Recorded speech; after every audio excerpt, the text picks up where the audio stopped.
भगवान 30 अध्याय के 42वें श्लोक में कहते हैं, इंद्रियाणि प्राणी आहु हृदय परम मने मनसस्तु परा बुद्धि योग बुद्धि परतस्तु स।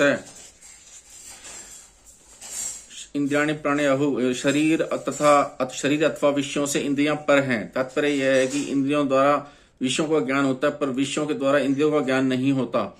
इंद्रियां विषयों के बिना भी रहती हैं, पर इंद्रियों के बिना विषय की सत्ता सिद्ध नहीं होती। विषयों में यह सामर्थ्य नहीं है कि वे इंद्रियों को प्रकाशित करे, परंतु इंद्रियां विषयों को प्रकाशित करती हैं। इंद्रियां वहीं रहती हैं पर विषय बदलते रहते हैं। इंद्रियां व्यापक हैं और विषय व्याप्य हैं, अर्थात विषय इंद्रियों के अंतर्गत आते हैं पर इंद्रियां विषयों के अंतर्गत नहीं आती। विषयों की अपेक्षा इंद्रियां सूक्ष्म हैं, इसलिए विषयों की अपेक्षा इंद्रियां श्रेष्ठ, सबल, प्रकाशक, व्यापक और सूक्ष्म हैं। इंद्रिय परम मने, इंद्रियां मन को नहीं जानती पर मन सभी इंद्रियों को जानता है।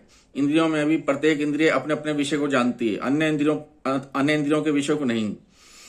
मन से स्तु परा बुद्धि, मन बुद्धि को नहीं जानता, पर बुद्धि मन को जानती है। मन कैसा है, शांत है या व्याकुल है, ठीक है या बेठीक है, इत्यादि बातों को बुद्धि जानती है।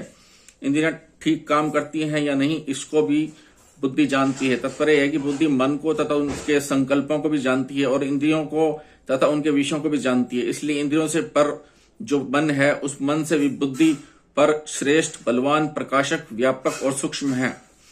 यह बुद्धि परतस्तु है। बुद्धि का स्वामी अहम है, इसलिए कहता है मेरी बुद्धि। बुद्धि करण है और अहम करता है। करण परतंत्र होता है पर कर्ता स्वतंत्र होता है। उस अहम में जो जड़ अंश है उसमें काम रहता है। जड़ अंश से तादात्म्य होने के कारण वह काम स्वरूप चेतन में रहता प्रतीत होता है। वास्तव में अहम में ही काम रहता है, क्योंकि वही भोगों की इच्छा करता है और सुख दुख का भोक्ता बनता है। भोक्ता, भोग और भोग्य, इन तीनों में सजायता है। इनमें सजायता न हो तो भोक्ता में भोग्य की कामना या आकर्षण हो ही नहीं सकता।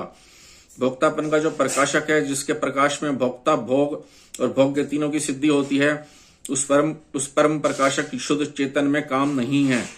अहम तक सब प्रकृति का अंश है। उस अहम से भी आगे साक्षात परमात्मा का अंश स्वयं है, जो शरीर, इंद्रिया, मन, बुद्धि और अहम, इन सब का आश्रय, आधार, कारण और प्रेरक है तथा श्रेष्ठ, बलवान, प्रकाशक, व्यापक और सूक्ष्म है।